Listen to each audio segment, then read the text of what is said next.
Hello दोस्तों, जैसे कि हमने पिछले वीडियो में सीखा कि रिएक्ट का प्रोजेक्ट सेटअप कैसे करना है और उसका फ़ोल्डर स्ट्रक्चर मैंने आपको समझाया।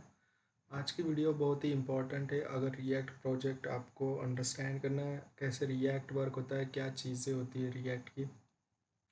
तो पिछली बार हमने रूट डॉट रेंडर देखा था, तो मैं इसको अभी के लिए कमेंट करता हूँ और यहाँ पे रूट डॉट रेंडर अपना वाला खुद से बनाता हूँ। जैसे मैं यहाँ पे लिखूँगा रूट डॉट रेंडर और इसके अंदर मैं लिखूँगा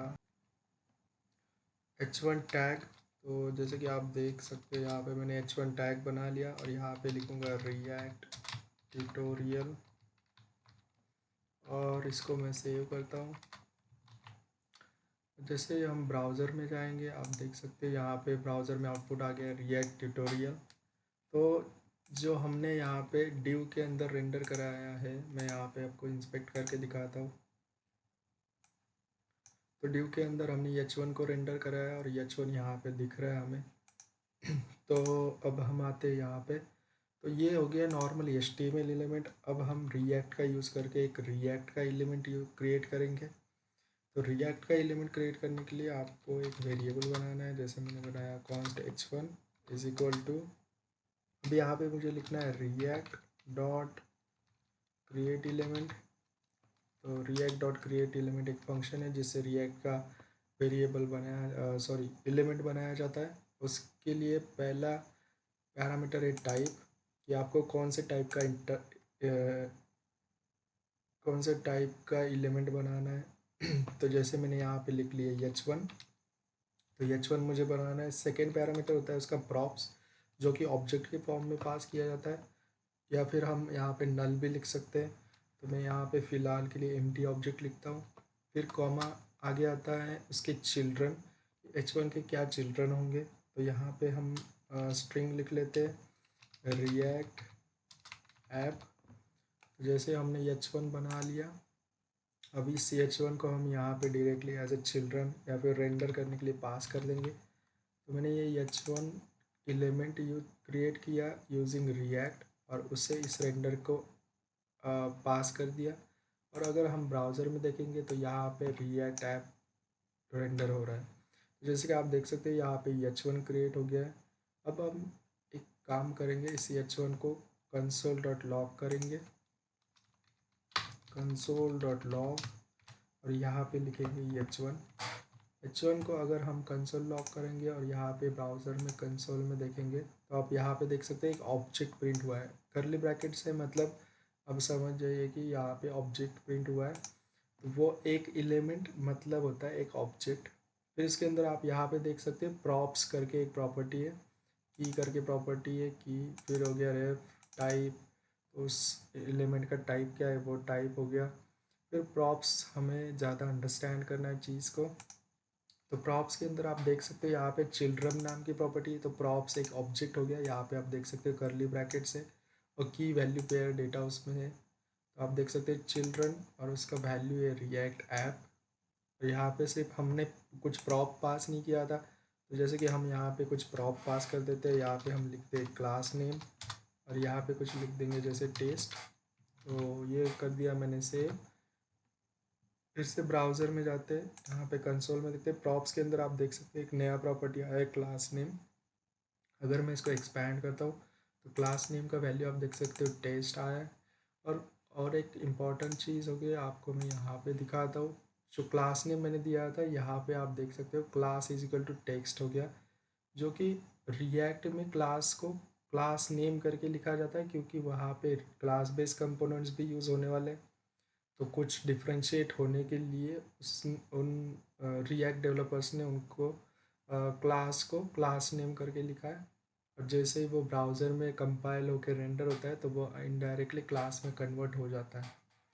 तो जैसे आप देख सकते हैं यहाँ पे क्लास नाम का एट्रीब्यूट ऐड हो गया। तो मैं यहाँ पे इसलिए आया हूँ कि आपको समझाऊँ कि प्रॉप्स और attribute are the same thing. HTML में हम एट्रीब्यूट्स बोलते हैं, उसी चीज़ को रिएक्ट में प्रॉप्स कहा जाता है। तो जैसे कि आप देख सकते हैं यहाँ पे प्रॉप्स के अंदर क्लास नेम करके प्रॉपर्टी आ गया, जो कि हमने एज अ प्रॉप पास किया था इसको सेकेंड पैरामीटर। अब मैंने आपको h1 रेंडर करके दिखा दिया। एक एलिमेंट क्रिएट किया था। तो ऐसा अगर हम करने जाए, रिएक्ट एलिमेंट बनाने जाए, तो यहाँ पे हमें 10 घंटे लग जाएंगे एक पेज बनाने में। तो उन लोगों ने, रिएक्ट डेवलपर्स ने कुछ सोचा, जैसे कि मेरे जैसे कुछ आलसी डेवलपर्स होते जिनके लिए इतना सारा react dot create element run करना मुश्किल होता है, तो उन्होंने उनके लिए एक सिंपल सा तरीका लाया है, उसको कहते हैं JSX। तो जैसे कि मुझे अगर कोई वेरिएबल रिएक्ट एलिमेंट बनाना है, तो मैं डायरेक्टली यहाँ पे राउंड ब्रैकेट लिख के इसके अंदर लिख सकता हूँ टैग का नाम, और फिर उसके अंदर मैं टेक्स्ट लिख सकता हूँ। जैसे मैं यहाँ पे लिख लूँ रिएक्ट ट्यूटोरियल, और रिएक्ट ट्यूटोरियल के बाद यहाँ पे मैं अगर यहाँ पे एक पैरामीटर लिख दूँ एज इज इक्वल टू 20, तो जैसे कि आप देख सकते हो यहाँ पे H1 में ये वाला लाइन कमेंट कर देता हूँ, तो यहाँ पे ये ब्रैकेट्स निकल गए क्योंकि यहाँ पे एक ही एलिमेंट है, इसलिए ब्रैकेट्स निकल गए, और H1 यहाँ पे दिया गया। जैसे मैं इसको कंसोल लॉग भी करा के दिखा देता हूँ आपको। तो H1 को हमने रेंडर भी कराया और कंसोल लॉग भी कराया। सेव करते हैं कोड को, ब्राउज़र में जाते हैं, तो यहाँ पे आप देख सकते हो रिएक्ट ट्यूटोरियल दिख रहा है। एज वेल एज आप यहाँ पे ऑब्जेक्ट को एक्सपैंड करोगे तो प्रॉप्स के अंदर आपको एज नाम का प्रॉप दिख रहा होगा। तो ये जो प्रॉप हमने लिखा था एज एन एट्रीब्यूट लिखा था H1 को, लेकिन वो हमें मिल रहा है प्रॉप्स ऑब्जेक्ट के अंदर। तो ये जो प्रॉप्स ऑब्जेक्ट है इसको याद रखिए, ये फ्यूचर में यूज़ होने वाला है। तो ये एक एलिमेंट और इस एलिमेंट का ये प्रॉप्स, और प्रॉप्स के अंदर ये प्रॉपर्टीज़ जो एट्रीब्यूट हमने भेजा था। जैसे कि आपको मैं एट्रीब्यूट भी दिखा दूँ, ये H1 दिख रहा है आपको और इसको ये एट्रीब्यूट दिख रहा है एज इज इक्वल टू 20, तो वो आपको एज एन डेटा या फिर प्रॉप आपको यहाँ पे मिल जाएगा। तो ये चीज़ हो गया एक ऑब्जेक्ट, एक एलिमेंट मतलब होता है एक ऑब्जेक्ट। तो इंटरनली JSX क्या करता है कि रिएक्ट डॉट क्रिएट एलिमेंट ही रन करता है। जैसे मैं यहाँ पे अभी ये हटा लूँ और यहाँ पे एक डिव टैग बना लूँ, और डिव टैग के अंदर मैं अगर यहाँ पे H1 लिखूँ, तो मैं यहाँ पे लिखता हूँ class name is equal to container. अब मैंने यहाँ पे एक डिव बनाया है जो कि पेरेंट है, और H1 है जो कि चिल्ड्रन है। अब ये पेरेंट डिव हो गया जिसका एक एट्रीब्यूट है class name is equal to container. अब हम H1 की जगह पे यहाँ पे लिखते हैं इसका नाम कंटेनर, और इसको रेंडर कराते हैं। तो कंसोल लॉग भी किया है मैंने कंटेनर को, और यहाँ पे रेंडर भी करा है। तो मैं अगर ब्राउज़र में जाऊँगा तो मुझे आउटपुट सेम मिलेगा, क्योंकि यहाँ पे H1 में सिर्फ रिएक्ट कंटेनर इतना ही दिख रहा है। और मैं अगर इसका HTML दिखाऊँ तो आप यहाँ पे देख सकते हो एक डिव आया है कंटेनर क्लास वाला, और एक H1 है जिसको एज नाम का एट्रीब्यूट है जिसकी वैल्यू 20 है। अब आते हैं कंसोल में, मैंने कंटेनर को कंसोल लॉक किया है। तो ये एक ऑब्जेक्ट है, आप देख सकते हो इस ऑब्जेक्ट के अंदर टाइप ऑफ की, प्रॉप्स, रेप, ये सारी प्रॉपर्टीज़ है। प्रॉप्स के अंदर आप देख सकते हो एक प्रॉपर्टी है क्लास नेम, जो कि हमने कंटेनर को क्लास नेम दिया था, और सेकंड प्रॉपर्टी चिल्ड्रन। तो जो पेरेंट डिव है उसके अंदर जो चिल्ड्रन है उसका भी एक ऑब्जेक्ट बन गया। मतलब ये जो डिव है इसके लिए रिएक्ट डॉट क्रिएट एलिमेंट चलाया JSX ने, उसके बाद चलाया H1 के लिए, और H1 का भी एक सिमिलर ऑब्जेक्ट बनाया जिसके अंदर सेम प्रॉपर्टीज़ है, जैसे टाइप ऑफ की, प्रॉप्स, रेप, टाइप। तो जो प्रॉपर्टीज़ पेरेंट के लिए बनी वो सभी प्रॉपर्टीज़ चिल्ड्रन के लिए बनी, क्योंकि वो अगेन एक नया HTML एलिमेंट है जो कि JSX के थ्रू क्रिएट हो रहा है।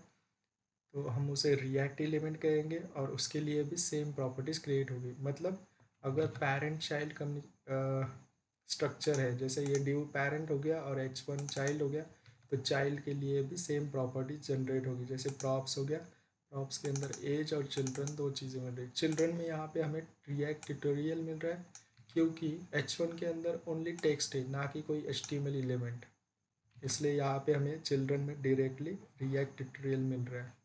तो मैं आपको यहाँ पे समझाता कि डॉम क्या होता है। डॉम, अगर हम यहाँ पे डॉम सर्च करें तो जैसे कि आप यहाँ पे देख सकते हो ये टेबल हो गया। तो टेबल एक ऑब्जेक्ट हो गया, समझो। टेबल के अंदर टी बॉडी करके एक ऑब्जेक्ट है। कि बॉडी के अंदर मल्टीपल रोज होती है।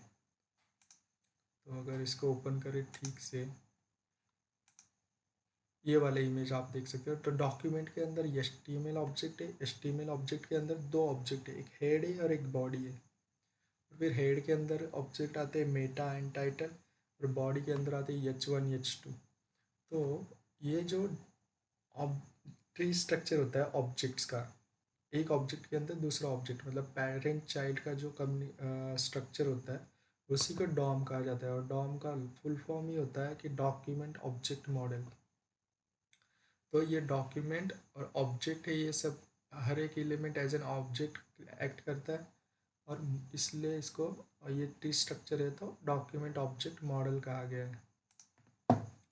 तो जैसे कि आपने समझा कि डॉम क्या है, अभी ये चिल्ड्रन इसके अंदर कैसे रेंडर हो रहा है पूरा ऑब्जेक्ट, मैंने आपको दिखाया कि ये ड्यू पेरेंट है, ये चिल्ड्रन है, तो इसलिए ये डॉम एक्सप्लेन किया यहाँ पे कि रिएक्ट डॉम कैसे होता है।